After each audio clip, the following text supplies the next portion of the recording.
خون خوار بھیڑیا۔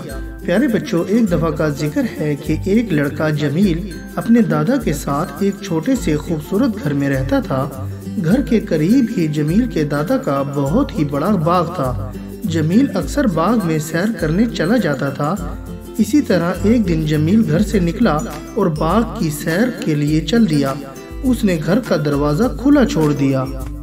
باغ میں ایک گھنے درخت کی شاخ پر اس نے اپنے دوست بلبل کو بیٹھے دیکھا تو اس سے بات کرنے کے لیے رک گیا۔ گھر کا دروازہ کھلا دیکھ کر جمیل کے دادا کی پالتو بطخ گھر سے نکلی اور باغ میں جھیل کے پانی میں جا کر تیرنے لگی۔ بلبل درخت سے اڑی اور جھیل کے کنارے ایک پودے پر جا بیٹھی۔ اس نے بطخ کا مذاق اڑاتے ہوئے کہا، میں نے جب بھی تمہیں دیکھا تم پانی میں تیرتی رہتی ہو یا پھر زمین پر چلتی ہو، حالانکہ تمہارے جسم پر اتنے بڑے بڑے پر ہیں، پھر بھی میں نے کبھی بھی تمہیں ہوا میں اڑتے نہیں دیکھا۔ بطخ نے جواباً کہا، تم کیسے پرندے ہو جو صرف اڑنا ہی جانتے ہو، میری طرح پانی میں تیر نہیں سکتے۔ اور پھر دونوں میں بحث شروع ہو گئی۔ کوئی بھی ہار ماننے پر تیار نہ تھا۔ جھیل کے قریب ہی لمبی لمبی گھاس میں ایک بلی چھپی ہوئی تھی۔ وہ ان دونوں کی تکرار سن کر بہت محفوظ ہو رہی تھی۔ بلی نے سوچا، آج تو بہت اچھا اور مزید لنچ ملے گا۔ اس کی نظریں بلبل پر لگی تھیں اور وہ آہستہ آہستہ دبے قدموں چلتی اس پودے کی طرف بڑھنے لگی جس پر بلبل بیٹھی تھی۔ اور جیسے ہی بلی نے بلبل پر حملہ کرنا چاہا، جمیل نے فوراً شور مچا دیا۔ بلبل اپنی جگہ سے اڑ کر ایک اور بلند شاخ پر جا بیٹھی۔ بطخ جھیل میں تیرتے ہوئے بلی کو برا بھلا کہنے لگی، مگر بلی نے بطخ کی باتوں پر کوئی توجہ نہ دی اور بلبل کو دیکھتے ہوئے سوچنے لگی کہ مجھے درخت پر چڑھ کر اگر اسے پکڑ لینا چاہیے تھا۔ لیکن اس کے دل میں خیال آیا کہ اس اونچے درخت پر بلبل تک پہنچنے سے پہلے اگر بلبل وہاں سے اڑ گئی تو درخت پر چڑھنے کا کیا فائدہ ہوگا۔ جمیل کے دادا گھر آئے تو جمیل کو گھر میں نہ پا کر وہ سمجھ گئے کہ جمیل باغ میں ہوگا۔ انہوں نے فوراً باغ کا رخ کیا اور جمیل کا ہاتھ پکڑ کر گھر کی طرف مڑتے ہوئے اسے کہا، تمہیں کتنی مرتبہ منع کیا ہے کہ اکیلے باغ میں نہ آیا کرو، اگر کسی روز بھیڑیا آ گیا تو کیا ہوگا، چلو جلدی گھر چلو۔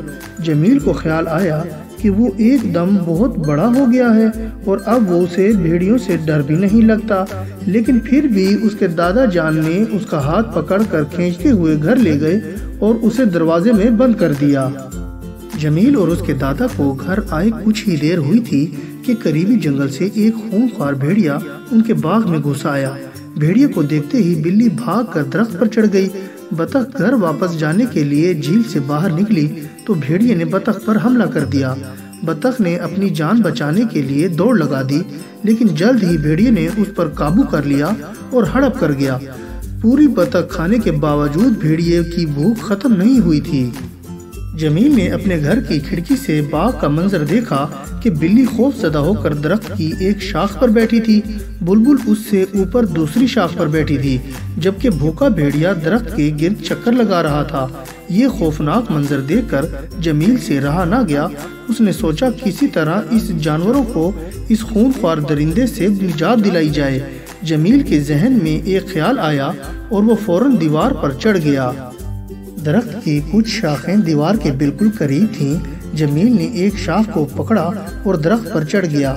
وہ بلبل کے پاس آ گیا اور سرگوشی میں بولا، میری بات غور سے سنو اور جیسا میں کہوں بالکل ویسا ہی کرو۔ جمیل نے بلبل کو اپنا منصوبہ سمجھاتے ہوئے کہا، تم نیچے جاؤ اور بھیڑیے کے اوپر چکر لگانا شروع کر دو۔ وہ تمہیں پکڑنے کے لیے جھپٹنے لگے گا تو تم اوپر اڑ جانا اور پھر دوبارہ اس کے سر پر چکر لگانے لگنا۔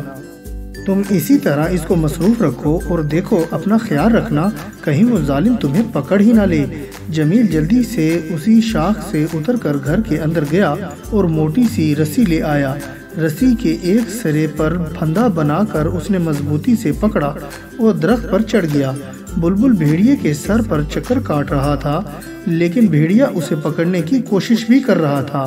اسی تگودو میں بھیڑیے کو بالکل پتہ نہ لگا اور جمیل نے نشانہ لے کر پھندا اس کے اوپر پھینک دیا۔